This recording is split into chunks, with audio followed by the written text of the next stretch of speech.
gitu. Apa sih Pak yang Bapak ngerasain kalau berpacaran dengan kita, jadi ngomongnya janda nggak apa-apa nih ya, berpacaran dengan janda itu apa sih Pak yang Bapak mungkin rasakan sukacitanya, senengnya, enaknya gitu, maksudnya dalam arti enak dalam berhubungan dengan janda itu apa? Dia tanya, kamu serius? Serius, saya bilang gitu.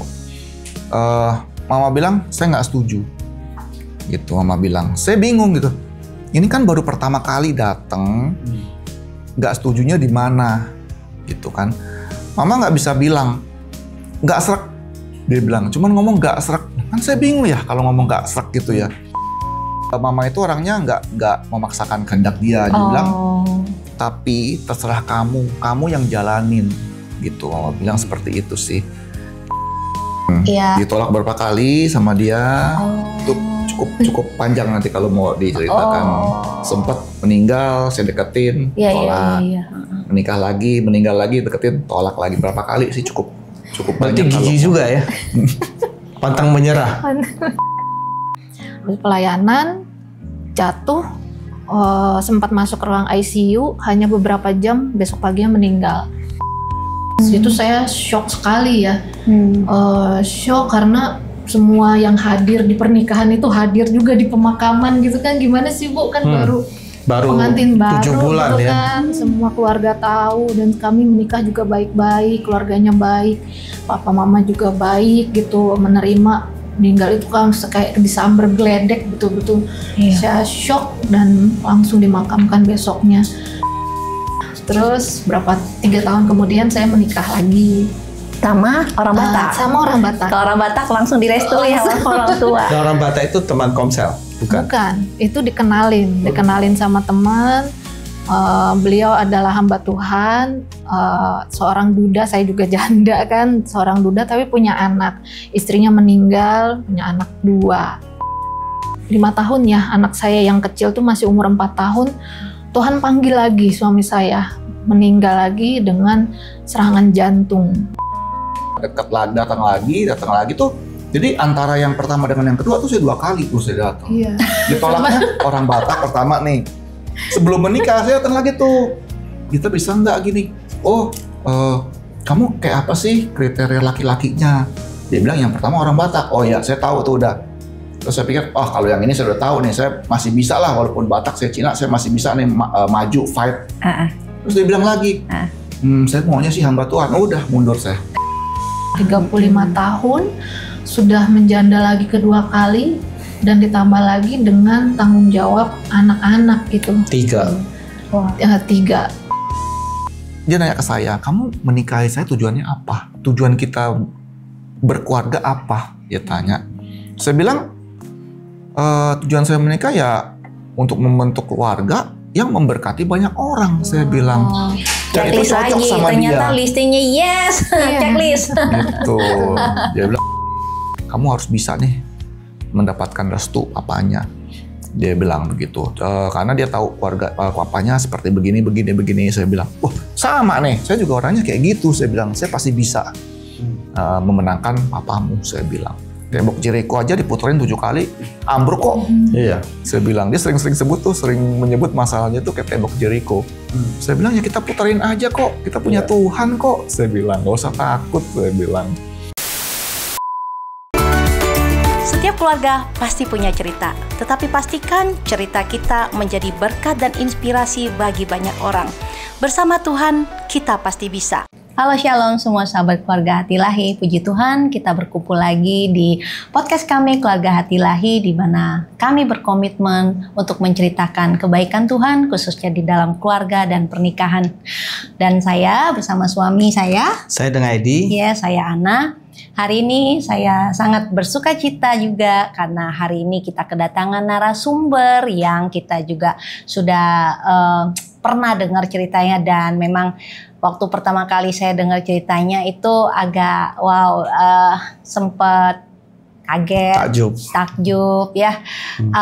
Bagaimana seorang wanita yang ditinggal 2 kali, meninggal oleh suaminya, dan pasti shock ya, tetapi bagaimana dia akhirnya bisa melewatinya ya, dan kemudian Tuhan kasih hadiah dengan suami yang ketiga, dan kita juga mau kulik-kulik apakah di balik semuanya itu apa sih backgroundnya, apakah ada kontroversi, dan saya percaya apa yang dari Tuhan pasti mendatangkan sukacita, sekalipun mungkin banyak orang memiliki pandangan masing-masing ya.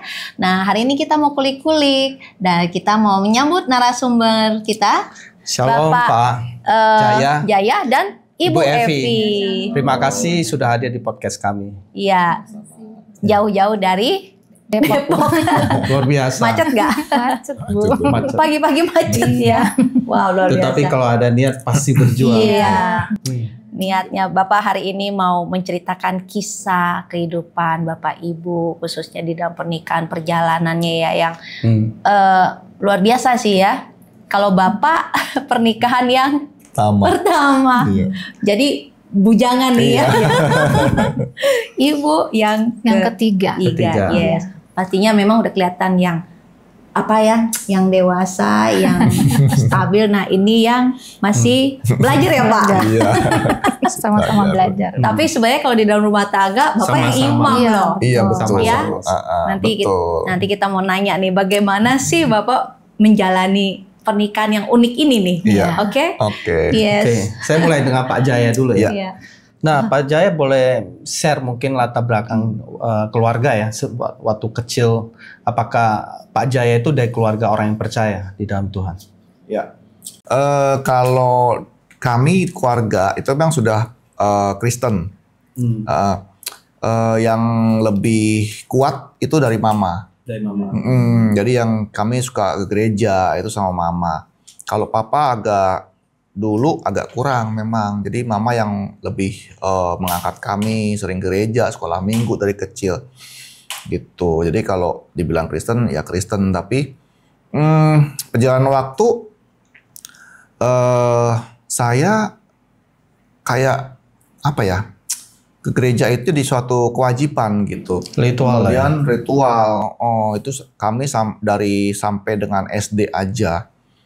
Setelah itu ke gereja jadi nggak pernah lagi karena ya kayak bosen lah, tidak ada sesuatu yang menarik untuk saya gitu. Ya, sampai cukup besar gitu ya, sampai saya kemudian bertobat justru lama gitu. Jadi umur 30-an berapa tuh baru saya bertobat.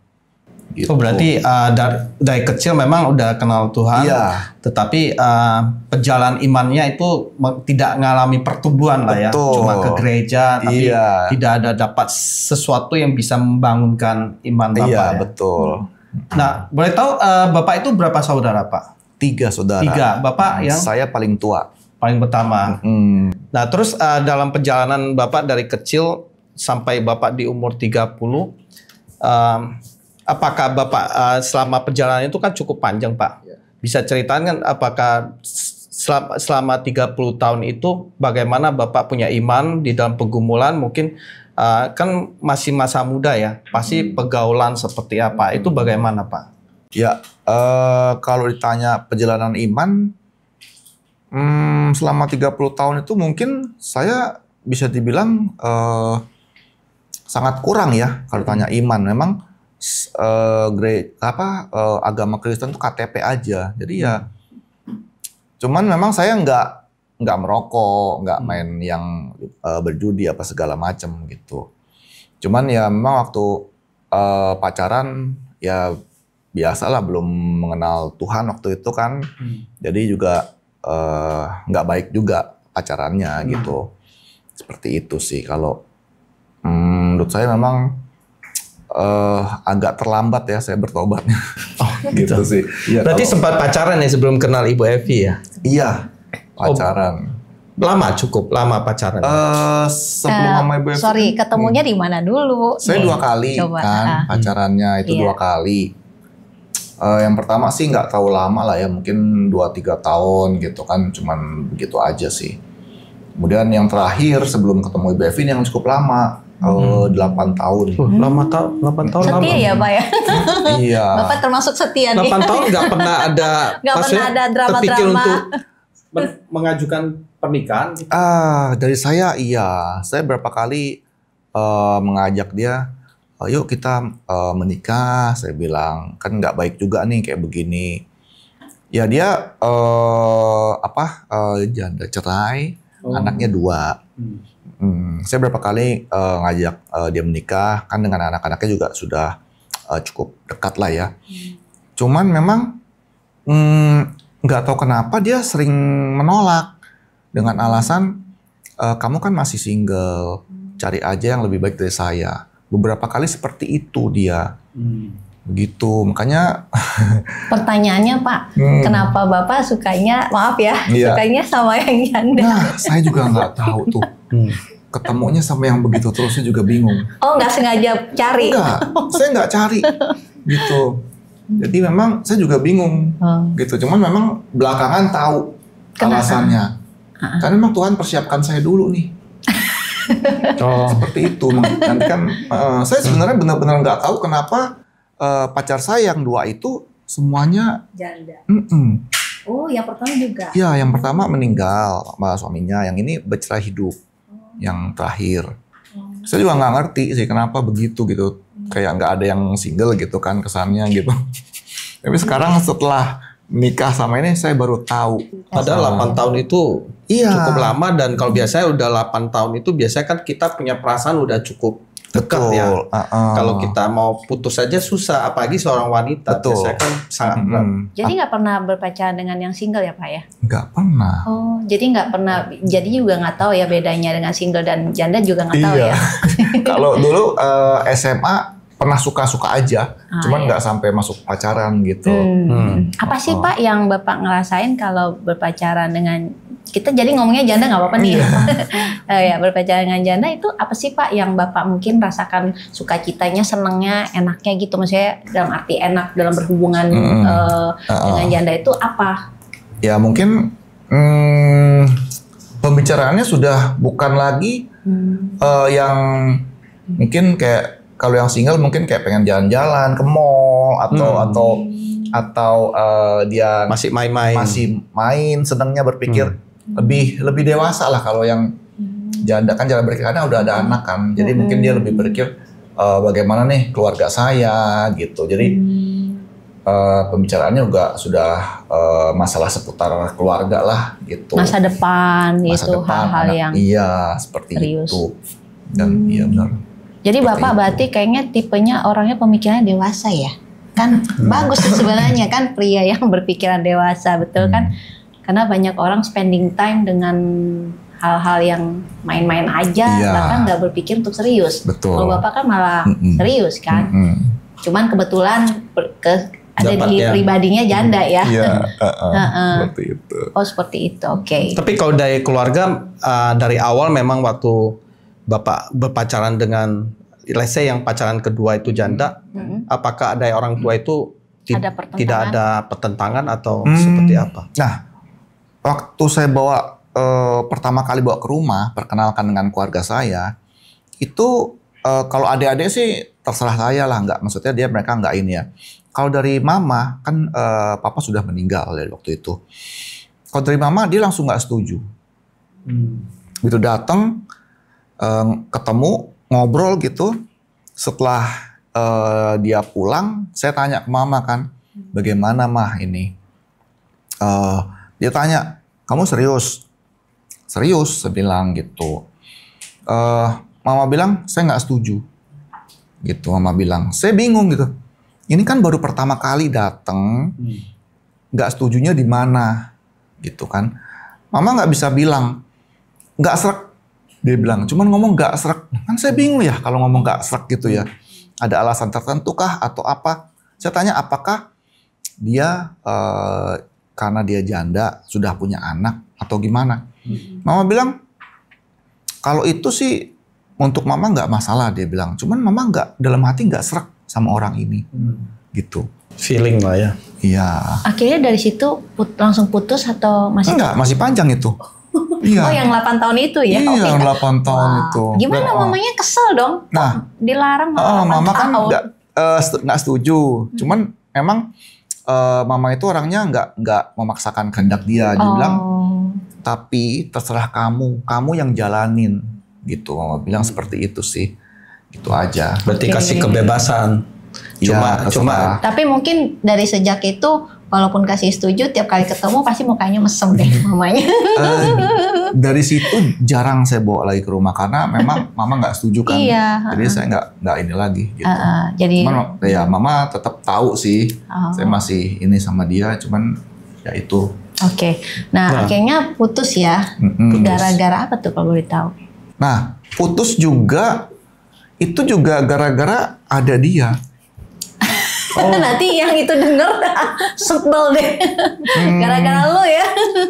Berarti pas lagi pacaran saat itu juga kenal Ibu Evi. Iya, Oh, gitu. Itu juga. Pertimbangannya beralih hati. Kenapa? Sebenarnya kan ketemunya lagi dia ini kan kita kan kawan lama, sudah lama sekali ya. Sebenarnya dari teman dari suami pertamanya udah tuh teman saya. Gitu. Jadi kami kenal sudah lama, cuman ya perjalanannya ribet lah gitu kan. Berapa kali pada saat dia teman saya itu memperkenalkan dia, itu saya pikir teman biasa. Dan di situ saya suka langsung begitu pertama kali lihat dia. Cuman dia bilang ini calon istri saya. Terus langsung saya, oke, nggak jadi maju gitu kan. Oh, jadi suaminya temennya. Iya. Jadi kenal sebelum Evi menikah dong waktu itu. Betul. Jadi teman komsel. Teman komsel saya gitu loh. Dan dia ketuanya, suaminya Evi ketua komsel kami. Seperti itu. Pas lagi masih muda ya, 20-an. Betul. And then perjalanan story panjang. Makanya ya. Ditolak berapa kali sama dia. Itu cukup panjang nanti kalau mau diceritakan. Sempat meninggal, saya deketin, tolak. Iya. Meninggal lagi, deketin, tolak lagi. Berapa kali sih cukup Berarti banyak. gigi juga ya. Pantang menyerah. Nah, boleh tahu Pak Jaya, tadi kan dikatakan Pak Jaya bahwa perjalanan iman Bapak di umur 30, Bapak mulai sungguh-sungguh mencari Tuhan. Ya, Itu apa sih 30-an. triggernya, Pak? Ya, sebenarnya memang kalau dipikir-pikir jalan Tuhan itu memang unik gitu ya, tidak bisa kita selami. Jadi pekerjaan terakhir saya itu sebagai quality control di satu perusahaan jati gitu ya. Oke. Waktu itu saya tugas ke daerah Blitar, kemudian banyak masalah lah di situ. Kemudian saya pulang, saya putuskan pada saat banyak masalah itu Tuhan. Saya kerja di perusahaan itu 3 bulan, Pak. 3 bulan, bulan pertama udah nggak betah. Karena jauh dari rumah saya, Cikampek. Cikampek. Tiap hari pulang pergi. Saya mau sebulan, saya nggak kuat. Saya bilang, saya mau resign. Oh jangan dong, gini-gini kan kamu baru, begini-begini. Kemudian hari itu saya pulang ke rumah, itu saya melewati satu rumah makan Padang. Itu agak aneh, namanya Sabar Jaya. Sabar Jaya. Saya nggak pernah ketemu rumah makan Padang namanya Sabar Jaya, gitu. Kemudian saya lewatin rumah makan itu, saya Sabar Jaya nih, cukup besar gitu kan. Cuman besar tapi nggak rame, saya heran. Sudah saya pulang, saya dalam perjalanan saya mikir Sabar Jaya.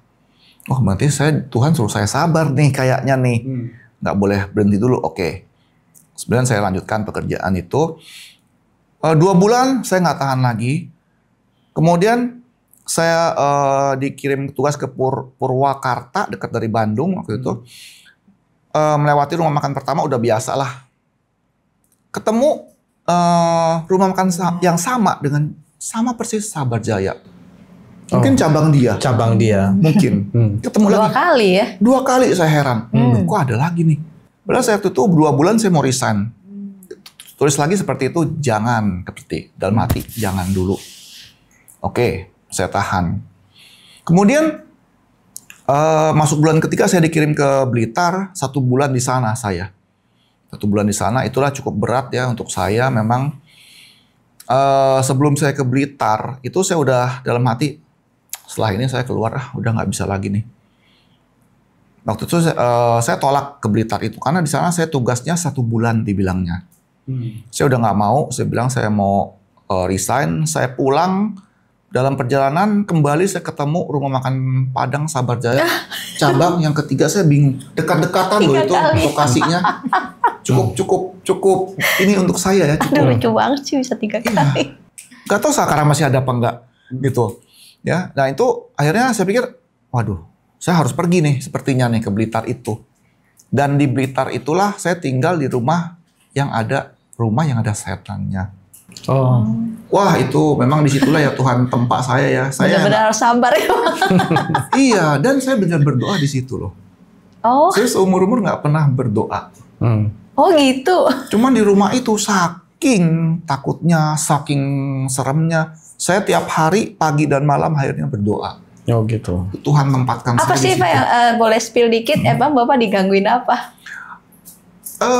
Sekilas kasih 2 contoh. Oke, kalau dari saya sendiri enggak. Cuman saya setiap kali masuk ke rumah itu perasaan saya nggak enak sekali. Oh. Sangat menakutkan. Dan di situ kan saya tinggal dengan ada beberapa orang lain, 5 orang. Oh, 5 jadi orang nggak sebelum sendiri. saya. Oh. Dan mereka cerita macem-macem. Oh, jadi akhirnya Bapak takut lah istilahnya Iya. juga ya. Oh 5 orang sebelum Bapak. Sebelum saya sudah Berarti ada. tinggalnya sendiri dong? Enggak, sama mereka. Sama mereka? Oh, tapi mereka udah ngalami. Udah ngalamin berbagai macam, ada yang dicekek, ada yang hidungnya ditutup sampai nggak bisa nafas, hampir-hampir gitu ya. Terus lagi, dan mereka nih kebetulan agamanya 5 orang ini agama Muslim. Lagi sholat, pundaknya dipegang terus seperti dimain-mainin gitu, berbagai macam. Berarti Mereka itu diganggu. beneran ya, real ya Pak? Ya, Iya, ada yang gitu. 5-5-nya. Dan kalau mandi nih, kan mandi kan di belakang ya, itu airnya kayak bau amis darah, mereka bilang. Saya enggak. Kok amis darah ya? Dia bilang. Pak, kamu mandi bau darah nggak sih? Saya bilang enggak. Gitu. Padahal waktu itu Bapak belum Kristen ya? Saya udah Kristen, Kristen tapi tapi maksudnya udah Kristen Kristen. KTP ya Betul, maksudnya KTP, ya. gitu. Jarang berdoa. Jarang, Iya. jarang Maksudnya berdoa. ke KTP aja dilindungin Tuhan ya Pak, spesial ya. Nah, Gak diapa-apain setan. itu karena doa mama saya. Ya puji Tuhan. Jadi perlindungan hari pertama saya masuk ke situ, saya takut langsung.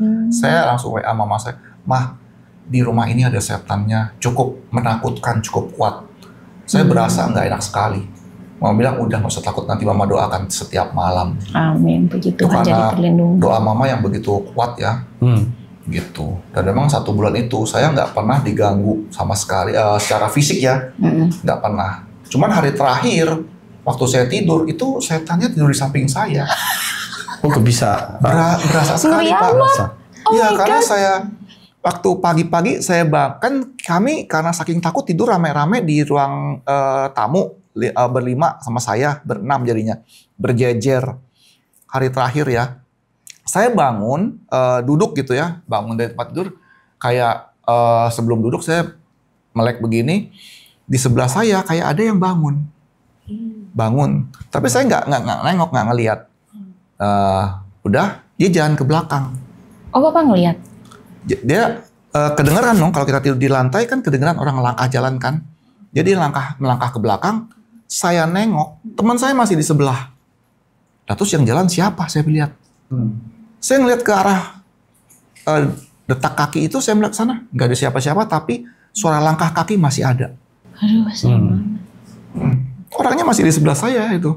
Oh. Jadi setannya tidur di samping saya. Itu beneran gitu ya, sampai kayak gitu ya? Karena ya memang Haunted house itu.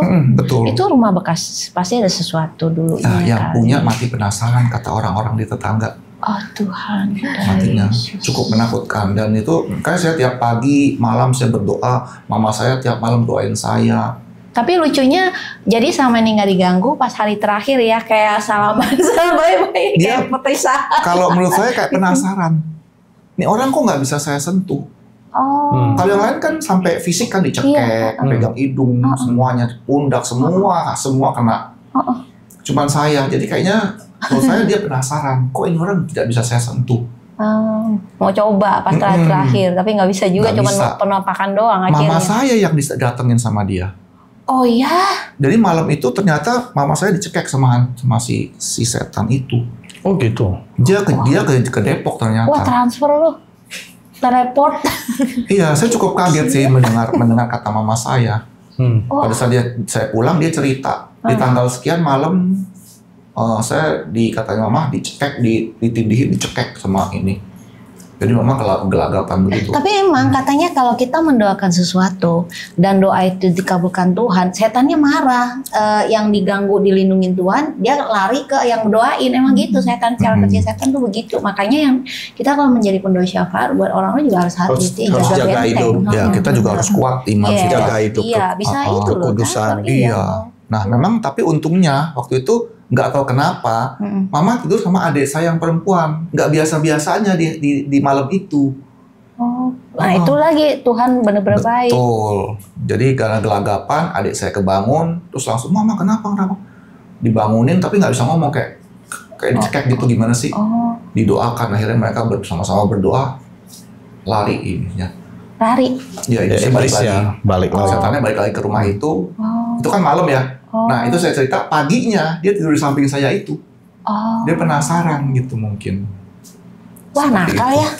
Kalau setan itu bolak-balik begitu kerjain orang, emang kerjaan setan ngeganggu orang. Tapi itu pertanyaan untuk saya Puji sih. Tuhan. Awal pertobatan saya dari situ. Dari situ akhirnya mulai bisa percaya nih spiritual, mulai rajin ke gereja, mulai rajin cari Tuhan. Pulang ke rumah, Iya. Saya sebenarnya udah sakit hati sama yang pemilik perusahaan itu kan, karena perlakuannya nggak baik.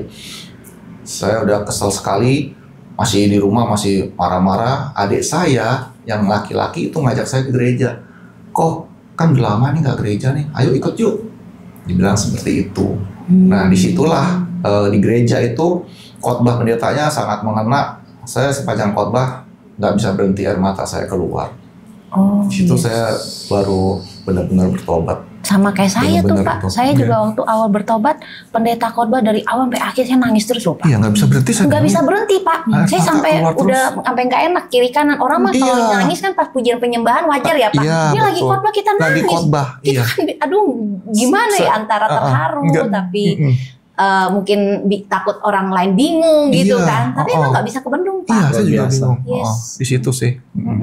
Sama ya Pak pengalaman kita, puji Tuhan. Iya. Itu pertama kali Pak saya nginjek gereja beribadah di salah satu gereja. Yes. Nah, terus kita lanjutkan setelah itu kan mungkin dari pertobatan. Boleh sama Ibu dulu? Iya. Ya, setelah pertobatan dari Bapak ya, itu sudah kenal Ibu Evi dong? Sudah. Kalau ngomong kalau udah kenal sudah. dari yang kan Komsel ya. Udah lama ya berarti. Komsel ya. Nah, bagaimana mulai terbuka hubungan Bapak sama Evi? Kan Saya tadi mau awalnya ditolak. Saya mau nanya Ibu dulu ya. Nah, boleh. Jadi jadi waktu Ibu ketemu Bapak pertama kali itu dikenalin ya kan sama pacar tuh yang akhirnya jadi suami pertama kan? Oke. And then first time kan katanya Bapak suka sama Ibu. Ibu gimana? Siapa tahu udah punya pacar, boleh juga. Maaf ya bertanya. Iya, itu tahun 2007. 2007 kami kenal. Di awal tahun 2007 itu memang saya diajak sama almarhum, itu saya punya Komsel katanya, dia bilang dia ketua Komsel, saya kenalin ke anggota Komsel. Saya datang, kami di situ memang sudah persiapan pernikahan. Dan baru pertama saya datang, belum ada yang datang, dia yang pertama kali datang. Itu yang pertama saya lihat, oh ya udah, dan dia satu-satunya yang dari Chinese, yang lain kami orang Batak gitu kan, banyak orang Batak. Ya udah biasa aja gitu, nggak ada Bu, saya nggak ada rasa, biasa aja. Saya lurus aja gitu proses pernikahan, dan beberapa bulan kemudian kami menikah. Hanya 7 bulan itu meninggal almarhum, cepat sekali. Itu tidak lama sakit, hanya stroke. Setelah pelayanan gitu, karena almarhum tuh pelayanan WL wedding kayak gitu, WL juga di gereja. Nah itu habis pelayanan jatuh, sempat masuk ke ruang ICU, hanya beberapa jam, besok paginya meninggal. Umur berapa tuh? Saya umur 27. Kalau suami? Kalau almarhum umur 33. Maaf, beda 6 usia tahun. apa maksudnya bobot tubuhnya apakah Besar, memang gemuk ya. Iya, dari 120 kilo dengan tinggi 170-an, memang besar. Memang riwayat kesehatannya kurang baik, mungkin ya pola hidupnya juga kurang baik. Jadi meninggal cepat. Itu saya shock sekali ya. Shock karena semua yang hadir di pernikahan itu hadir juga di pemakaman gitu kan. Gimana sih Bu, kan baru pengantin baru 7 bulan gitu ya. kan, semua keluarga tahu, dan kami menikah juga baik-baik, keluarganya baik, papa mama juga baik gitu, menerima. Meninggal itu kan kayak disambar geledek betul-betul. Saya shock dan langsung dimakamkan besoknya. Itu saya shock sekali gitu. bengong kayak udah nggak bisa Iya, saya ngomong nggak bisa apa-apa. nangis sih, kayak Oh yes, seperti gitu, kayak mimpi, kayak mimpi Bu. gitu. Iya. Heeh. Di situ kami belum punya anak. Menegangkan Di situ, banget, iya. kaget banget. Dan itu sempat berapa lama tuh Ibu berdiam diri sampai? Nah, Yes. puji Tuhan ada komsel ini ya. Oh. Kita dalam komsel itu 8 orang ya Pak ya. 8 orang tuh kami cukup dekat sekali gitu ya, para single-single gitu yang banyak nemenin saya. Banyak ke Nguatin. makam, nemenin ke kantor kadang, kumpul. Pokoknya terus saya deket nempel dengan pelayanan supaya tidak terlalu larut gitu dalam duka. Itu Yes. kurang lebih 3 tahun. Oh, Saya baru. sempat kuliah lagi, akhirnya saya kuliah lagi ya kayak pelarian aja kuliah lagi. Jadi saya sibukkan diri gitu, saya kerja, pergi sampai malam saya kuliah malam gitu. Sabtu Minggu saya pelayanan, pokoknya saya Full sibukkan ya, diri Pak. gitu. Pokoknya nggak di rumah lah ya. Nggak di rumah. Kalau di rumah supaya- kan jadi pikiran. Iya. Betul, Bener. saya jadi nangis terus gitu kan. Tapi ya puji Tuhan, teman-teman termasuk dia juga nemenin saya dalam melewati masa duka itu. Nah, di dalam saya setahun lah ya, hampir setahun almarhum meninggal itu, dia deketin saya gitu. Di situ dia tanya, kamu ada rencana nggak menikah lagi? Saya tuh kayak masih nggak kepikiran apa-apa gitu. Saya hanya mau kuliah aja dulu. Saya mau kuliah kok, saya bilang gitu. Ya masa menikah, nggak ada kepikiran buat menikah gitu. Mau nggak kita berdoa gitu. Terus saya tuh kayak nggak tau kenapa dulu saya sebel banget sama dia. Kayak nggak suka gitu maksudnya. Padahal nggak ada penyebab apa-apa, kok sebel ya. Mungkin kayak kita terlalu deket kali ya. Kayak banget. teman aja ya. Jadi banget jadi gitu. agak Iya, aneh kalau Pak. jadi dekat gitu ya. Sih gue bilang Niat gitu. temen gitu, maksudnya Oh, niat niatnya temen mau seriusin lo Iya, gitu kali ya bilang, sebelnya ya. aku mau kuliah, gue usah deket-deket gitu. Pokoknya saya dulu galak banget. Terus dia bilang ya dicoba dulu, dia bilang gitu. Tapi saya mikir juga, ya udah deh saya tanya dulu sama papa mama karena papi mami. Karena yang sebelumnya suami saya orang Batak, karena keluarga kami keluarga Batak. Saya perempuan sendiri gitu dari 3 bersaudara. Sangat diharapkan menikah dengan sama Batak gitu. Saya tanya sama mami waktu itu, mami saya boleh nggak nikah lagi? Ya menikah lah, kamu masih muda gitu.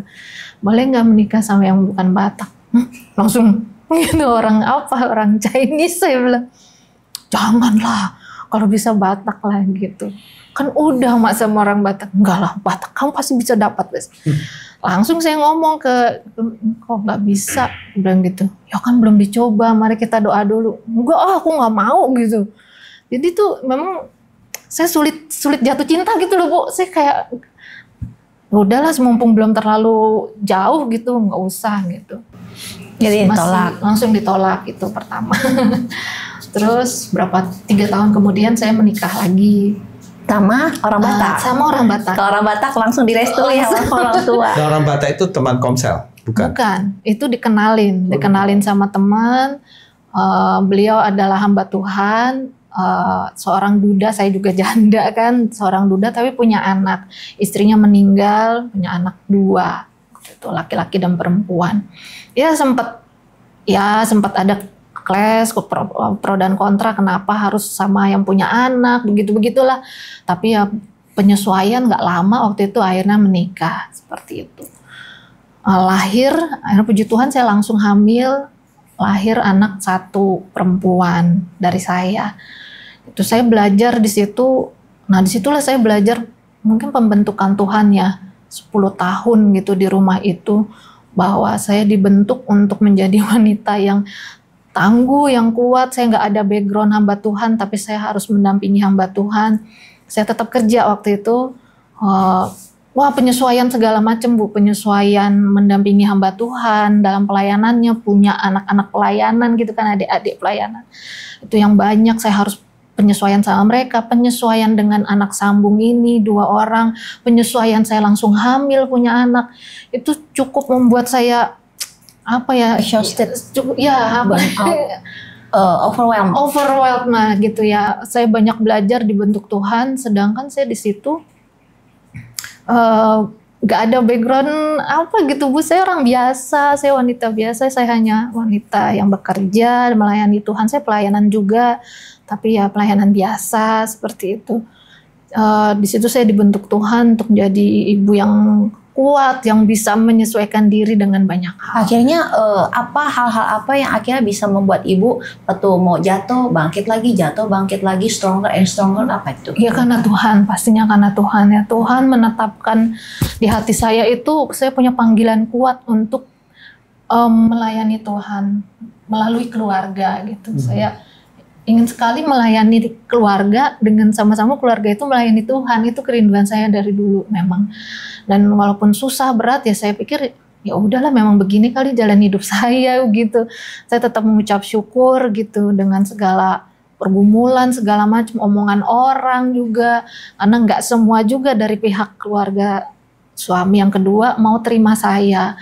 Yang seringkali mungkin membandingkan dengan almarhum istrinya yang pertama, atau juga mungkin mereka berpikir kenapa bukan sama hamba Tuhan gitu. Sedangkan ya mungkin saya bekerja karyawati, tapi saya punya hati hamba, saya mau melayani Tuhan, memberi diri saya untuk melayani Tuhan. Bahkan saya sempat menawarkan ke almarhum, apa saya berhenti kerja aja ya, saya full time juga mau ngikut sama kamu gitu untuk pelayanan. Nggak usah, jangan, katanya. Di situ saya bingungnya, almarhum bilang siapa tahu ada apa-apa gitu. Ada apa sih? Nggak apa-apa, jangan, kerja aja, siapa tahu ada apa-apa. Saya pikir ya udah, saya tetap kerja.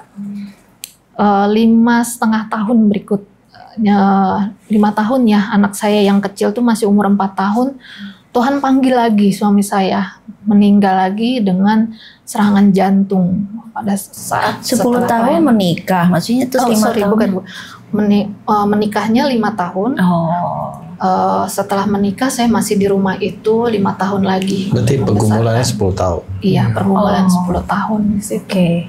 Berarti selama 5 tahun itu pernikahan dengan hamba Tuhan itu tantangannya cuma dari faktor keluarga besar ya. Tapi dari hamba Tuhan itu cukup sabar, mengasihi. Iya, betul. Baik sekali ya, almarhum tuh baik mungkin. Karena kami jauh beda usia, Bu. Bedanya 16 dewasa, tahun. hamba Tuhan juga ya. Iya. Betul, saya menikah kan umur 27 yang pertama ya, yang kedua saya menikah umur 30, almarhum umur 46 waktu itu. Sangat mengayomi gitu ya, kayak abang, kayak bapak gitu ya. Jadi jarang ada konflik ya? Jarang konflik sama beliau, tapi memang konfliknya penyesuaian dengan ya itu loh keluarga. Tapi saya percaya ibu bisa melewatinya itu dengan smooth ya, pastinya bersama Tuhan, dan kedua juga penerimaan dari husbandnya juga yang memang karakternya dewasa ya. Jadi ibu tuh nggak terlalu tertekan di dalam, maksudnya di dalam diri sendiri ibu udah overwhelmed, tapi nggak ditambah-tambah lagi drama-drama dengan suami gitu kan. Enggak. Kalau enggak pasti capek banget tuh, lebih parah lagi tuh. Iya, mungkin karena itu salah satu alasan saya kuat juga dari suami pasti dari ya, suami, topangan itu suami yang ngayomin ya. Iya. Bilang ini panggilan kamu harus kuat, kamu harus buktikan kepada mereka semua bahwa omongan mereka tidak benar, yang negatif itu. Buktikan bahwa kamu wanita tangguh, wanita yang benar yang saya pilih gitu. Pasti Tuhan ada rencana Tuhan yang besar buat kamu gitu deh. Wow. Gitu. Suaminya baik ya, motivator baik juga sekali. ya. Dewasa. Iya. Jadi sebenarnya ibu dua-duanya menikah dengan pria yang baik, dan ketiga juga pasti baik juga gitu, luar biasa ya. Saya terbaik. Yes. Iya. Nah, saya ingin tahu, Bu, selama 10 tahun ini dengan yang suami kedua, berarti hubungan dengan Pak Jaya itu boleh bilang jauh dong, Pak? Iya, Betul, Cukup dia jaya. sempat lost contact kami. Ya habis Sampai. meninggal suami pertama. Enggak, suami pertama tadi ditolak, dia lost contact. Pas menikah kami yang kedua, kamu datang nggak ya? Nggak tahu. datang. Tapi diundang. Oh nggak tahu juga. Saya Waktu dia menikah saya nggak tahu itu. Iya maaf deh, berarti kan katanya waktu suami pertama meninggal kan Bapak selalu accompany kan? Iya. Awalnya, awal-awal. Awal-awal ya. Nah, Iya. Setelah ditolak-tolak sebel juga ya. Ya, karena kan memang saya tungguin lama kan itu. Gak munafik ya daripada gue ngeliat muka lu terus ya udah Iya, deh gue mundur dari akhirnya kan konser ini. betul. Setelah tolak mundur, Mundur, lost bidik yang contact. lain. Nah, Bidik yang lain. Bidik yang lain nggak, Pak? belum. Belum. Enggak itu, belum. Oh. Belum itu. Iya. Gitu. Pas menikah, yang lain datang tuh teman-teman Komsel, kecuali dia. Iya, yang lain datang. Mungkin saya Tapi pikir, nggak dengar dari temen-temen tuh konsernya bahwa Bu Evi menikah lagi. Pas dia menikah baru tahu saya. Ah. Jadi belum lama setelah dia menikah berapa hari baru saya tahu tuh. Oh. Ya kan udah ini kan. Rasanya gimana tuh, Pak? Hah? Dengar Bu Evi. Ya gimana Gua ditolak, ya? katanya nggak mesti menikah Yang sama pertama orang kan ditolak karena alasannya kan Chinese. orang Batak, Iya. orang tuanya minta Yes. gitu. Tapi karena dia menikah dengan orang Batak ya udahlah ya, jadi orang maklum Batak, ya. Gak marah-marah banget ya Pak. Jadi iya yang kedua kan waktu itu saya datang lagi tuh. Jadi antara yang pertama dengan yang kedua tuh saya 2 kali tuh saya datang. Iya. Ditolaknya orang Batak pertama nih. Sebelum menikah saya datang lagi tuh. Kita bisa nggak gini? Oh, kamu kayak apa sih kriteria laki-lakinya? Dia bilang yang pertama orang Batak. Oh ya, saya tahu tuh udah. Terus saya pikir, oh kalau yang ini saya udah tahu nih, saya masih bisa lah walaupun Batak saya Cina, saya masih bisa nih maju fight. Terus dia bilang lagi, saya maunya sih hamba Tuhan. Oh, udah mundur saya. Berat itu kalau untuk hamba Tuhan, berat itu untuk saya waktu itu. Itu saya mundur yang kedua kali. Gitu. Sekali dia menikah dengan orang Batak dan hamba Tuhan. Gitu. Waktu Ibu ngomong gitu memang sudah ada pacarnya hamba Tuhan? Belum. Belum juga. Iya. Waktu meninggal suami pertama itu, Tuhan tuh kayak taruh dalam hati saya, kamu tuh kayak Ruth gitu. Terus. Ruth gitu. Ruth Berarti dalam- Jaya Boasnya. Gitu. Ya di dalam kitab itu kan Ruth seorang janda yang ketemu dengan Boas gitu kan. Nah Boasnya siapa kan gitu kan. Bosnya sih hamba Terus Tuhan saya itu. dengar, saya pengen banget gitu menikah sama hamba Tuhan gitu. Saya mau melayani Tuhan. Boasnya hamba Tuhan. Terus saya bilang, kamu ada rencana gak jadi hamba Tuhan? Langsung pergi dia hilang kontak gitu. Terus dapatlah suami yang kedua memang hamba Tuhan gitu. Tapi memang jalan Tuhan tuh nggak terselami ya. Rencana Tuhan itu tetap rencana yang terbaik. Nggak kepikiran bagi saya bahwa akan dipanggil lagi. Iya gitu. meninggal gara-gara apa ya? Serangan jantung. Sakit, serangan jantung lagi? Iya. Riwayat kesehatannya juga kurang bagus sama Baru tahu sebelum beberapa bulan meninggal sih Oh. bahwa ada masalah di jantungnya. bobot tubuhnya? Enggak sih, Oh, biasa aja. standar ya, Iya, oke. mungkin beliau juga terlalu capek ya dalam pelayanan. Beliau juga selain hamba Tuhan juga dosen juga ngajar. Usia Gitu. berapa Usia meninggal? 51. 51. Iya kan menikahnya 46, Oh, 51. meninggal usia 51, berarti saya masih umur 35 ya. 35 tahun, sudah menjanda lagi kedua kali, dan ditambah lagi dengan tanggung jawab anak-anak gitu. 3. 3. 4. Kebetulan ada satu ponakan almarhum itu tinggal di rumah saya waktu itu, sekolah juga. Jadi 4. Jadi 4 gitu. Dan itu 3 anak itu sedang kuliah. Itu beda-beda setahun. Yang pertama semester 6, yang kedua semester 4, yang ketiga semester 2. Dan anak saya yang kandung saya itu TK 4 tahun. Wah, itu seperti kayak ada batu besar ditaruh di pundak saya gitu. Tuhan, ini saya bagaimana? Karena memang anak sambung itu kan pasti berarti udah yatim piatu kan, gitu. Yatim piatu hanya punya saya gitu. Jadi saya bernazar dalam hati saya, Tuhan, saya mau mendampingi mereka sampai minimal mereka mandiri, sampai mereka bisa kerja lah gitu. Itu saya bilang, katakan kepada keluarga besar bahwa saya mau menyekolahkan semuanya ini sampai mereka bisa lulus. Wah, itu pro dan kontra lagi. Orang tua bilang, pikirkan, ini berat loh, kamu gimana gitu. Terus saya yakin Tuhan pasti tolong saya. Saya bilang, saya seperti janda di Sarfat aja Tuhan akan cukupkan gitu. Beli minyak itu dengan Tuhan isi lagi, kalau butuh lagi nggak pernah habis gitu. Dan itu betul saya alami selama 5 tahun sebagai single parent dengan 4 orang anak sebagai tanggung jawab saya. Itu betul Bu, saya alami bahwa ketika Tuhan isi, oh mama besok bayar semesteran, saya berdoa ada aja gitu bayar, dan nominalnya segitu pas gitu sampai dari pelayanan gereja Bapak kali ya. Ada yang dari bantu pelayanan, gitu ya. betul. Itu masih berjalan pelayanan Bapak? Masih sampai sekarang juga masih. Ibu pegang atau udah kasih orang? Sekarang sudah peralihan kepada yang lain. Tapi saat itu masih Ibu pegang waktu saat itu ya? Sebenarnya saya juga masih sampai sekarang masih jadi anggota aja. Oh gitu. Oke. Jadi waktu awal almarhum, Ibu masih istilahnya masih dari pelayanan, ada yang bantu-bantu Ibu dari situ ya. Itu ketolong Tuhan, iya, ketolong, ditambah betul kata almarhum jangan berhenti kerja gitu. Saya tetap kerja. Nah ternyata jangan sempat tahu ada apa-apa ya ini, berarti ya ini gitu. Oh Tuhan bentuk saya seperti ini. Nah itu betul-betul saya nggak ada kepikiran apa-apa Bu. Benar-benar saya hanya kerja gimana caranya membesarkan 4 orang anak ini, fokus saja kerja. Nah di 5 tahun itu dia datang lagi nih Bu. Memang udah tahu waktunya dia. Udah tahu waktunya. Bapak kayak itu ya kayak bola basket ya, mental. Iya, waktu meninggal saya tahu tuh. Iya. Kalau menikah enggak. Meninggal saya tahu. Iya, waktu meninggal saya tahu. Oh yang kedua ini menikahnya Bapak katanya Gak tahu. tahu pas berapa hari baru tahu Iya dia kan, menikah tahu lagi. kan. Tapi kalau meninggal tahu pas hari itu juga ya. Begitu meninggal saya tahu tuh. Oh, suaminya meninggal lagi nih, gitu kan. Saya tinggal. Kata Bapak kebetulan kata jujur. Gitu.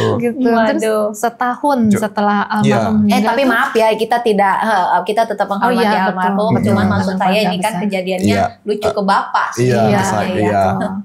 Jadi setahun setelah meninggal itu kita ketemu lagi gitu. Tuhan pertemukan kita ketemu di kereta. Di stasiun. Emang Tuhan tuh lucu deh. Gak direncanakan. Stasiun kereta. Saya pas ketemu dia colek saya gitu.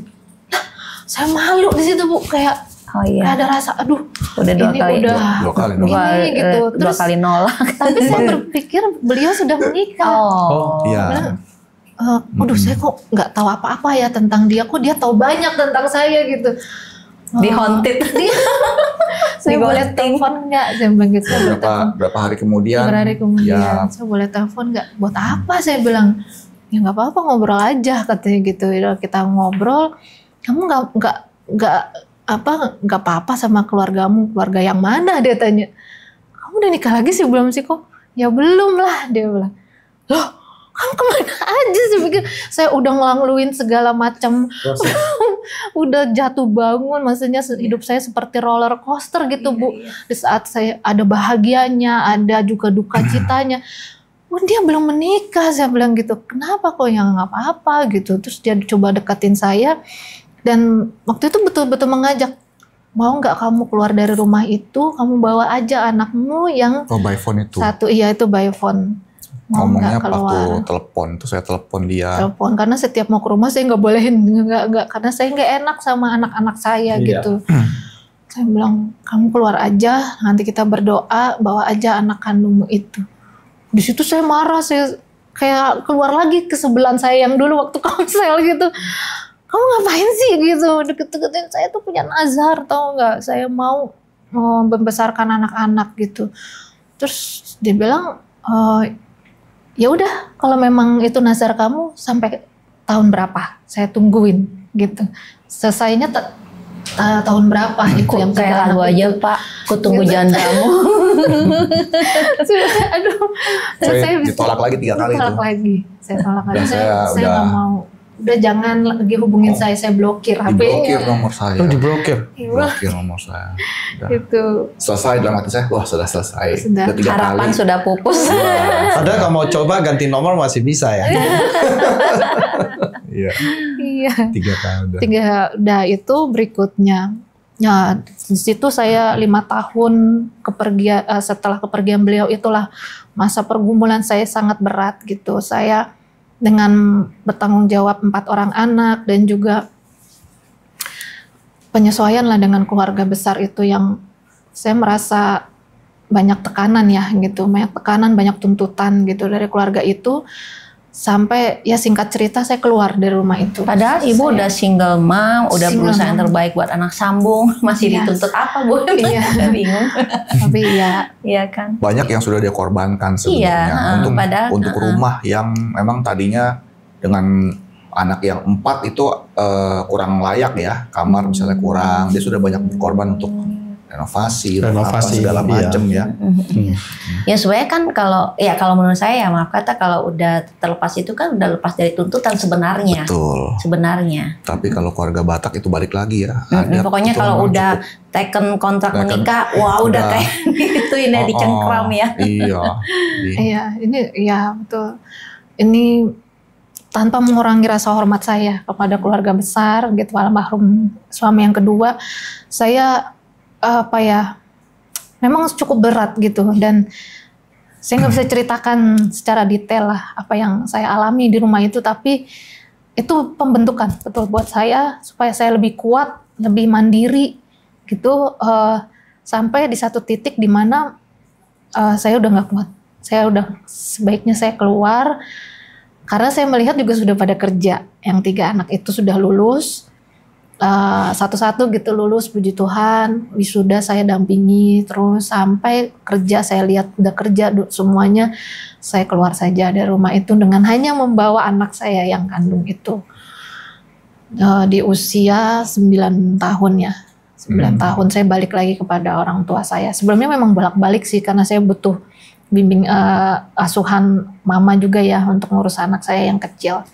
Tapi waktu itu saya keluar betul-betul kembali ke orang tua, ke papi, seperti itu. Dan hubungan dengan Pak Jayanya, pas saat itu emang terputus lah istilah saat itu belum ya. Oke, tapi ibu sudah memutuskan kembali ke rumah ibu. Iya, Oke. Jadi keputusan itu tidak ada intervensi dari Pak Jaya ya. Jadi wajahnya Pak Jaya gak terbayang-bayang.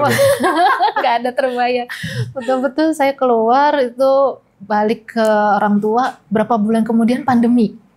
Ya, pandemi 2020 itu. Gitu. Pandemi pas itu. pandemi saya kita semua di rumah ya, nggak boleh ini semuanya di rumah masing-masing kerja masing-masing. Di situ saya sebelum berapa bulan sebelum pandemi, maaf saya mundur sedikit, saya ada ada kesempatan lah, saya seperti memberi reward kepada diri saya pergi ke Israel, ke Holy Land gitu. Di situ saya berdoa.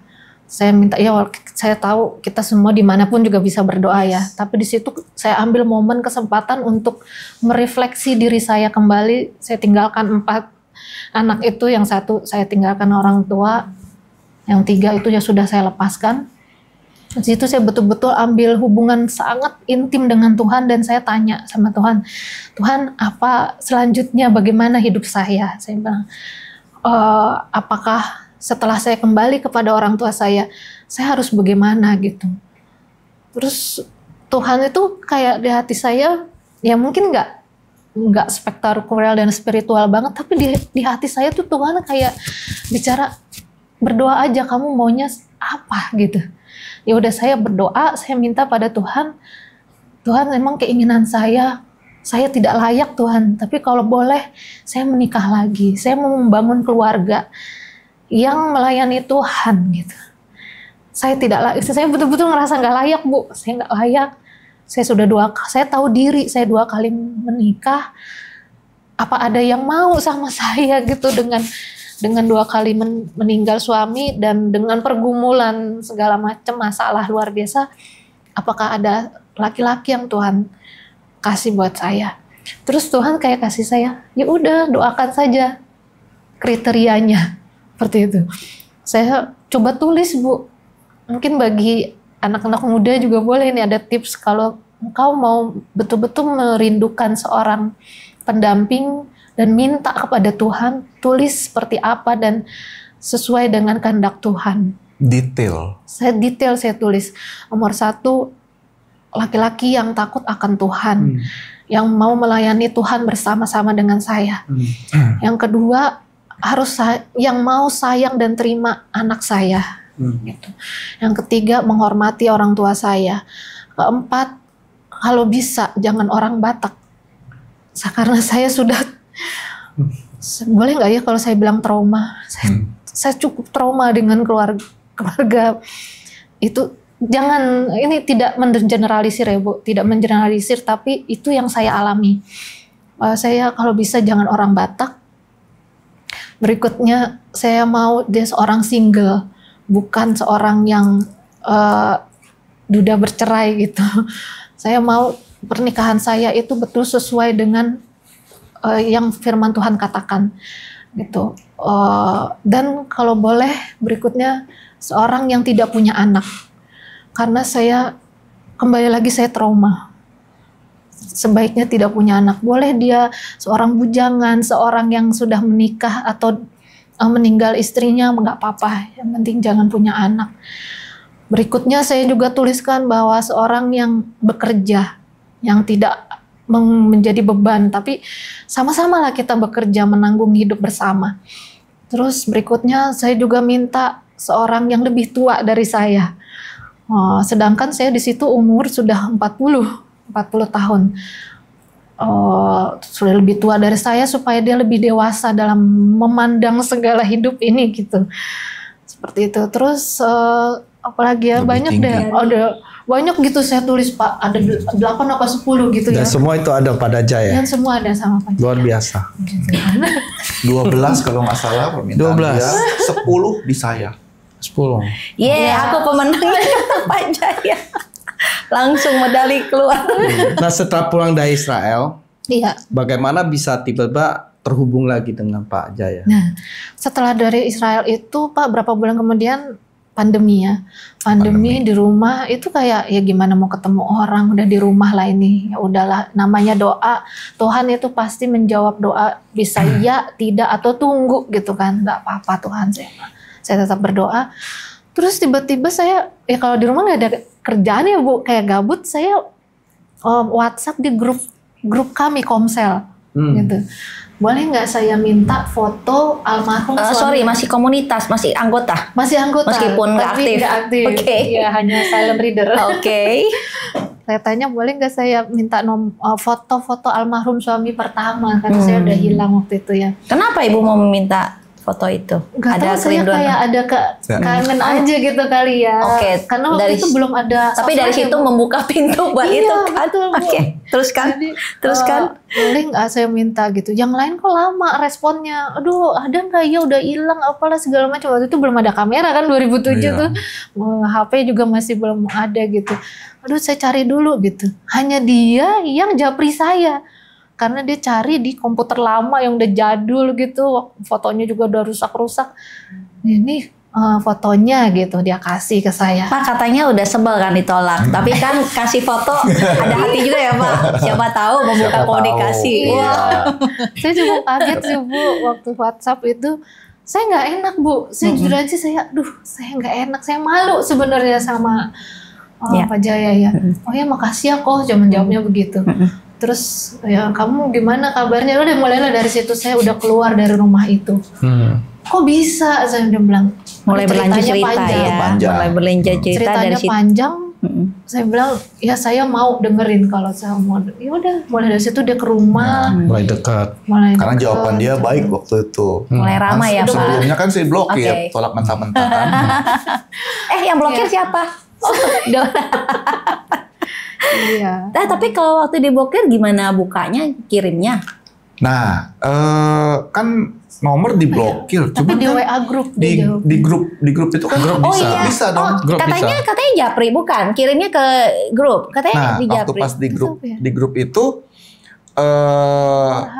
nomor handphonenya kalau nggak salah bisa lagi, saya juga bingung apa dia udah buka lagi, saya nggak taу ya waktu itu mungkin karena kesel blokir kan. Mungkin setelah itu dia buka atau gimana saya nggak tahu. Lagi galau buka lagi, lupa dibuka lagi.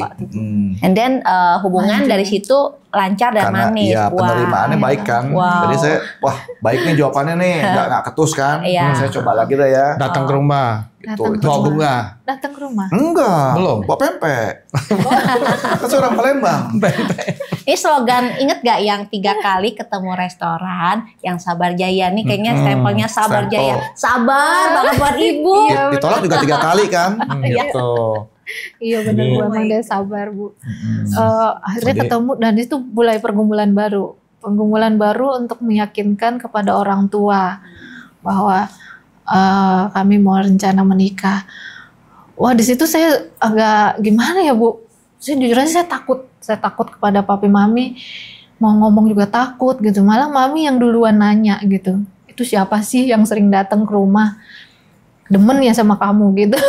Saya bilang, iya kali saya takut gitu kan. Iya Mi, gitu, bilang gitu. Coba sini mana fotonya biar mami doain. Saya bilang gak apa-apa nih, ya udah saya kasih. Karena kan setiap datang pakai masker, pakai helm, pakai jaket gitu kan dulu. Nggak boleh masuk kan Nggak boleh pandemi. Oh iya, masuk, karena pas pandemi ya. Cuma itu. batas pagar waktu itu. Pas buka masker kan kelihatan ganteng ya. Iya gitu lah Bu, baru didoakan sama mami. Terus kamu serius nggak sama dia? Ya tapi papi mami mau nggak gitu? Saya takut sekali Bu. Saya sangat menghormati orang tua saya. Saya nggak mau juga jadi tambah beban pada orang tua saya. Terus di situ sempat papi mami bilang, apa kamu nggak mau sendiri aja? Udah besarkanlah anakmu ini gitu. Kamu akan nambah masalah gitu katanya. Dan itu tidak biasa Bu di dalam budaya Batak menikah apalagi sudah punya anak. Meninggal suami sudah punya anak itu jarang sekali yang menikah lagi. Istilahnya kayak break the culture ya Bu, untuk menerobos budaya itu bahwa itu tidak baik gitu. Saya meyakinkannya luar biasa gitu, bahwa saya jelaskan bahwa kami berbeban dalam membangun keluarga yang mau melayani Tuhan. Kami akan besarkan anak saya Ibet bersama-sama seperti itu. Itu lumayan cukup alot gitu Bu. Berapa lama? Nggak lama sih sebenarnya ya, 8 bulan ya. Menikah. Akhirnya menikah. Papi itu akhirnya luluh hatinya. Ini dari Pak Jayan yang Ya ceritain. gimana tuh Pak cara meluluhkan mertua? Biasanya pempek itu. Nah, Gara-gara pempeknya ya. memang kan. Pempeknya enak tuh Pak berarti. Oh iya dong, iya. itu the best itu. Best. Jadi memang sebenarnya kalau saya mundur lagi yang setelah saya bertobat, itu saya memang balik lagi tuh Pak, bandel lagi. Jadi bertobat itu bukan berarti saya langsung terus bertumbuh ya Pak, enggak. Setelah saya bertobat karena tidak ada yang membimbing saya kembali lagi tuh ke lembah kekelaman. Seperti itu. Nah itu akhirnya yang sama 8 tahun itu. Jadi ya macam-macam lah ya. Nah memang saya pernah berdoa sama Tuhan. Tuhan saya minta kalau boleh saya minta istri yang bisa mengangkat kehidupan rohani saya. Saya minta itu sama Tuhan. Itu waktu pas itu sebelum pacaran sampai yang 8 tahun ini. Gitu. Cuman kok setelah itu saya udah karena pacaran sama dia udah lupa deh.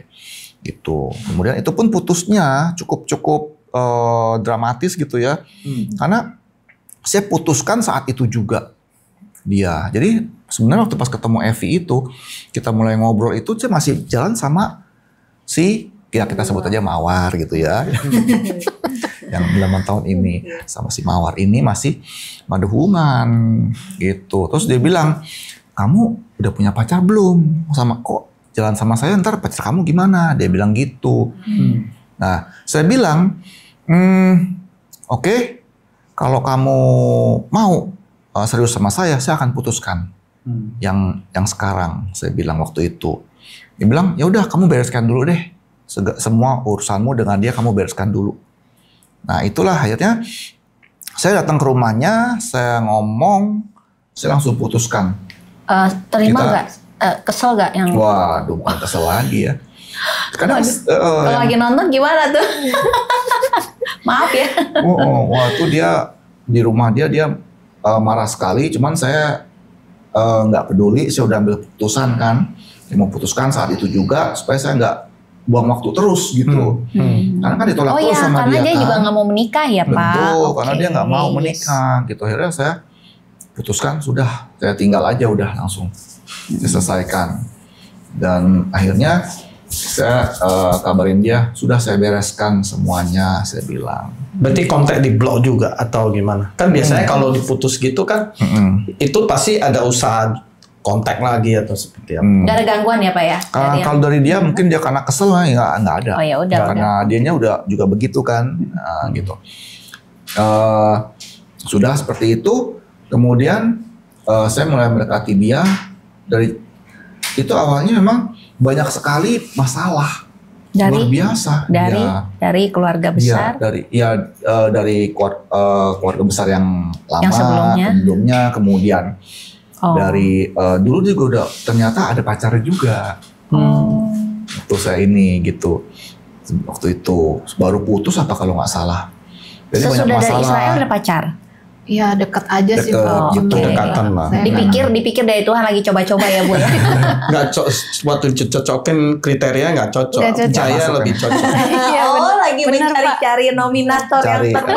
Betul. Checklist dulu, checklist. Checklistnya banyak yang dicentang. Oh ini banyak yang kurang nih. Kurang nih. Begitu. Iya. Ya, kemudian kayak sayembara ya Bu ya. banyak sekali tembok yang menghalangi kita gitu dari orang tuanya dia kan, adat juga banyak sekali lah. Nah, kami pacaran itu nggak bisa ke rumahnya karena kan pandemi, cukup berat waktu itu pandeminya. Jadi kita pacarannya di kafe. Waktu itu kan cukup terbatas ya. Tempat makan kayak gitu-gitu. Duduknya seberang-seberangan karena kan nggak boleh dekat-dekat. Social distancing. Nah, di situ kudus banget ya Pak pacarannya. Iya. Wah. Di tengah kayak ada ininya, ada penjaga, nggak boleh dekat-dekat gitu. Nah, selama pacaran juga setelah saya ingat-ingat sekarang cukup aneh juga pacaran kita. Kita nggak ngomongin yang besok jalan kemana atau mau kemana, mau jalan-jalan kita liburan kemana, enggak. Kita ngomongin keluarga. Jadi keluarganya gimana? Kamu tujuannya gimana? Anak bagaimana nih? Anak membesarkannya gimana? Keuangan. Itu yang kami bicarakan. Selama kami pacaran itu cuma berapa? 6 bulan ya? Iya.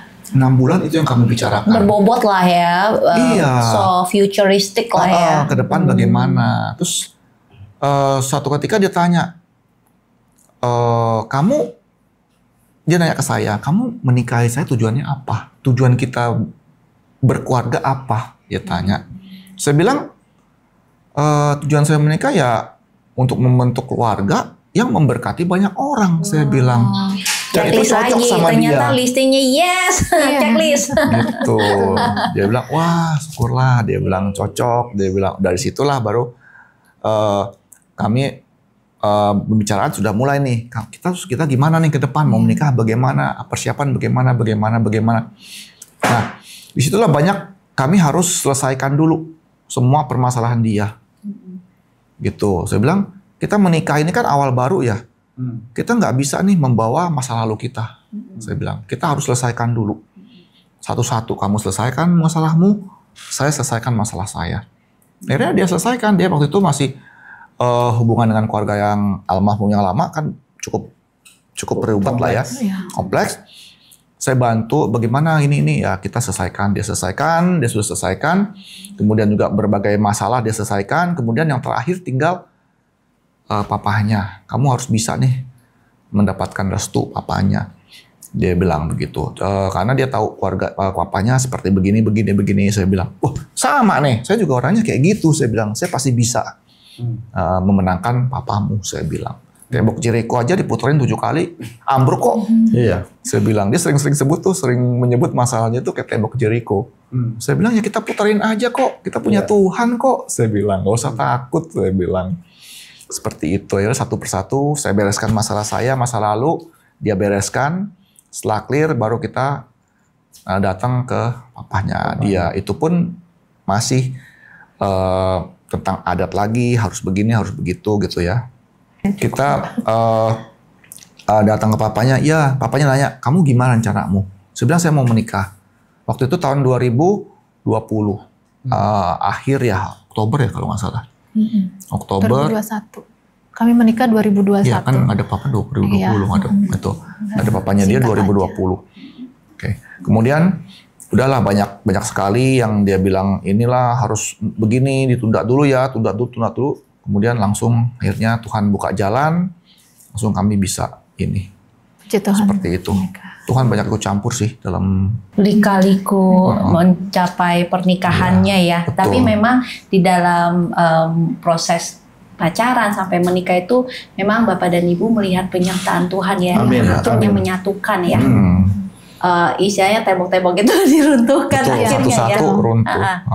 Oke, tapi waktu berhubungan bersama pacaran itu, apakah Bapak dan Ibu itu benar-benar menghadirkan Tuhan tuh misalnya ibadah bareng atau doa barengnya itu gimana? Iya. Iya, itu kami sudah mulai, Bu. Sebenarnya salah satunya adalah yang keresahan saya waktu itu bagaimana membangun hubungan dengan anak saya ya, untuk menjembatani dengan papa sambungnya nanti. Dan mulai dari situ kita udah mulai doa juga bertiga. Kita bahas, kita mendiskusikan juga bertiga karena kan sudah bisa diajak diskusi ya, umur 9 tahun anak saya. Nanti kalau papa mama menikah, nanti mama menikah lagi sama uncle, nanti panggil papa, seperti itu saya ajarkan. Di situ kita akan membangun mesbah keluarga, dan puji Tuhan memang itu jadi kerinduan kami gitu. Kami menikah itu membangun mesbah keluarga. Sampai saat ini juga kami biasakan anak kami untuk tiap hari, tiap malam itu kami membangun mesbah keluarga. Nggak mudah sih Bu, tapi itulah kas puasa Tuhan ya, ketika anak ini jadi tahu diri gitu loh Bu, bagaimana menyesuaikan diri dengan papanya. Saya jadi banyak belajar, dulu saya ibu sambung, dan sekarang saya menjembatani anak saya dengan papa sambungnya. Jadi belajar lebih wise ya. Betul, gitu, wise. Tidak mencontoh pola yang sebelumnya lah istilahnya ya. Betul. Memang hidup kita ini seperti puzzle gitu ya Bu ya. Oh begini, ternyata Tuhan tempatkan begini dulu untuk dipersiapkan Tuhan seperti ini, dan setelah kami sampai di titik ini kami baru belajar bahwa oh iya ya, rencana Tuhan yang di belakang itu tadinya kita berpikir kenapa ternyata di sini ada maksudnya, ada gunanya itu semua untuk membentuk keluarga yang membangun mesbah keluarga. Kalau yang keluarga dua, Ibu tidak membangun mesbah keluarga atau gimana? Kurang ya. Walaupun keluarga hamba Tuhan ya, sibuk dengan pelayanan masing-masing, berjalan dengan sendiri-sendiri ya. Meskipun keluarga hamba Tuhan tapi tidak begitu mesbah ya. Ya itu bukan untuk mengoleh, tapi maksudnya untuk juga contoh buat para semua orang bahwa inilah kalau keluarga di dalam Tuhan tuh memang mesbah itu harus sesibuk apapun, apalagi yang dikatakan hamba Tuhan ya Bu ya, supaya mempersatukan roh ya. Anaknya perempuan atau ibu? Perempuan ya. Oke. Betul, nggak mudah, tapi malah sekarang dia sayang banget sama papanya gitu. Maksudnya anak ini mungkin nggak punya gambaran banyak ya tentang almarhum karena masih kecil. Jadi sekarang ya betul-betul yang dia lihat ini adalah papanya gitu, papa sambungnya. Dan setiap malam kami usahakan, walaupun kami sebenarnya LDR nih Bu, anak saya masih sekolah di rumah opungnya, rumah mama saya di Bekasi. Jadi Sabtu Minggu dia pasti pulang, tapi kami usahakan setiap malam kami video call dan kami baca Alkitab bersama dan doa gitu 10-15 menit kami usahakan setiap hari. Ya, inilah keluarga yang memang mungkin diinginkan Tuhan dan memang sesuai list-listnya di Israel lagi yang nulisnya listnya ya. Tuhan mendengar ya, puji Tuhan, menjadi sebuah kemenangan juga buat Bapak dan Ibu. Trauma-trauma itu pastinya sudah dipatahkan oleh kuasa Tuhan. Karena memang kan niat Ibu membawa pernikahan ini kepada Tuhan dan Tuhanlah yang intervensi. Puji Tuhan. Yes. Ya, saya ingin ada pertanyaan buat Ibu Evi ya. Kalau misalkan di antara dua orang yang mau menikah, tetapi adatnya berbeda, mungkin suku rasnya berbeda. Nah, ketika mereka mau dipersatukan, pasti minta restu dari orang tua. Tetapi ketika dapat restu, bagaimana mereka bisa bersatu di dalam perbedaan adat itu, tetapi menghargai dan menghormati orang tua itu? Iya Pak, sesuai dengan pengalaman kami bahwa kami memang rindu untuk tetap menghormati orang tua di dalam pernikahan kami. Tidak mudah memang untuk menyatukan dua budaya, tetapi tips dari kami bahwa kami tetap berjalan sesuai dengan kebenaran, Pak. Amin. Satu, menjaga hidup kekudusan itu dulu ya. Menjaga hidup, kita betul-betul perpacaran itu adalah membangun hubungan dalam mempersiapkan diri dalam rumah tangga. Jadi seperti itu kita meyakinkan orang tua dengan cara gaya kita berpacaran. Orang tua akan lihat apakah ada dampak yang baik yang terjadi setelah mereka berhubungan, pasti kan gitu. Amin. Ya. Kalau anak itu, kalau kami berhubungan baik dan membawa dampak yang baik juga kepada orang tua, saya yakin orang tua juga pasti akan tenang untuk memberikan izin dan restu kepada anak-anak yang mau menikah walaupun berbeda culture, berbeda budaya. Amin. Dan juga pastinya berdoa terus ya Bu ya. Pastinya melibatkan Tuhan. Yes, karena Ya. perkenanan Tuhan itu kan terpenting ya. Betul. Dan Tuhan, kalau saya lihat Tuhan berkenan atas kita kalau niat kita tulus di hadapan Dia ya. Yes, luar biasa. Banyak-banyak berdoa. Iya, betul. Panjang banget kalau mau dikupas, panjang Iya. banget ini Iya. kita juga mau kupas parentingnya dan lain sebagainya ya. Iya. Tapi maybe next time ya we Baik, can baik. dig more ya. Iya. Yes, tapi amazing story. Ya, saudara terkasih di dalam Tuhan, kita tahu dari kesaksian daripada Pak Jaya beserta Ibu Evi yang mengalami pergumulan di dalam hidupnya ketika mereka mau menikah, banyak sekali tantangan dari daripada keluarga besar suami terdahulu dari Ibu Evi yang menentang, dan kita tahu ada hukum adat di mana seorang istri yang sudah menikah walaupun suaminya meninggal, mereka tetap tidak boleh menikah. Tetapi mari kita kembali kepada firman Tuhan di mana di Roma 7 ayat 2 dikatakan, sebab seorang istri terikat oleh hukum kepada suaminya selama suaminya itu hidup. Akan tetapi apabila suaminya itu mati, bebaslah ia dari hukum yang mengikat kepada suaminya itu. Nah, saya percaya hukum adat itu bagus, tetapi kita harus tunduk kepada hukum Allah. Yang dimana dikatakan kalau seorang suami sudah meninggal, maka istri itu tidak terikat. Sekalipun istri itu mungkin boleh tetap berhubungan baik dengan keluarga besar, tetapi istri boleh memilih jalan hidupnya. Seperti kita tahu cerita antara cerita Ruth dengan Boaz, di mana Ruth juga suaminya meninggal, dia mengikut setia dengan mertuanya, tetapi akhirnya Tuhan perjumpakan dengan Boaz. Dan apa yang dikatakan firman Tuhan tentang orang yang melanggar adat istiadat, ini jelas ketika bangsa Israel mencoba mengkritik murid-murid Yesus yang ketika itu makan tanpa membasuh tangannya. Apa yang dikatakan Yesus pada saat itu? Mengapa kamu pun melanggar perintah Allah demi adat istiadat nenek moyangmu? Nah, Tuhan terutama kita percaya di dalam hukum Tuhan, kasihlah yang terutama. Belajarlah kita mengasihi tanpa menghakimi. Dan kita belajar apapun di dalam pernikahan kita, pergumulan apapun yang kita lewati, sertai Tuhan di dalam kehidupan kita, maka kita akan tetap kuat berdiri di dalam firman-Nya. Yes, dan saya amazing banget dengan story-nya yang sebelumnya saya cuma dengar sepenggal-sepenggal, tapi hari ini benar-benar bikin saya deg-degan juga, merinding dan terharu. Begitu, setiap umat Tuhan itu spesial di mata Amin. Tuhan. Ya, jalan-jalan setiap orang yang mengandalkan dia pegang. Sekalipun sempat jatuh, tapi Tuhan angkat lagi. Amin. Dan yang kita tahu kalau kita mengandalkan Tuhan dan memiliki hati yang tulus di hadapan Tuhan, masalah apapun, seburuk apapun, Tuhan terus angkat kita. Nah, itu yang saya juga dapat dari Bapak dan Ibu. Dan kesetiaan Bapak ya untuk mencari cinta sejati dan niatnya yang juga puji Tuhan tulus untuk di hadapan Tuhan. Maka Tuhan sendiri yang mempertemukan, Tuhan yang intervensi semuanya, dan saya percaya semua pernikahan yang sudah direncanakan dari awal dan dilakukan oleh Tuhan untuk kemuliaan Tuhan. Amin. Setia beribadah buat Tuhan pasti akan terus growing better and better, dan suatu saat nggak akan tertutup kemungkinan bisa menjadi hamba Tuhan juga, melayani Tuhan ya. Oke. Terima kasih buat teman-teman yang sudah menonton dari awal sampai akhir. Yang belum subscribe, boleh silakan subscribe karena channel kami memberkati keluarga-keluarga yang merindukan pemulihan dan dekat dengan Tuhan untuk melakukan rumah tangga sesuai hatinya Tuhan. Dan juga jangan lupa tekan bel notifikasi supaya bisa mendapatkan update video terbaru.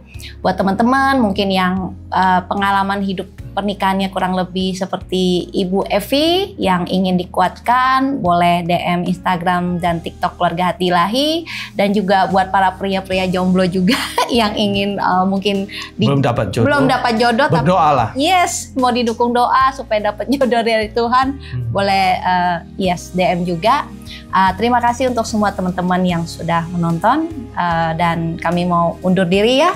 Kami sangat terima kasih buat cerita Pak Jaya dan Bu Evi. Sukses terus buat keluarganya, diberkati terus sampai anak cucu. Terima kasih. Terima kasih Pak Jaya. Terima kasih. Terima kasih Bu Terima Evi. Terima kasih Pak Iya, Jaya. Terima kasih. Tuhan Yesus memberkati. Setiap keluarga pasti punya cerita, tetapi pastikan cerita kita menjadi berkat dan inspirasi bagi banyak orang. Bersama Tuhan, kita pasti bisa.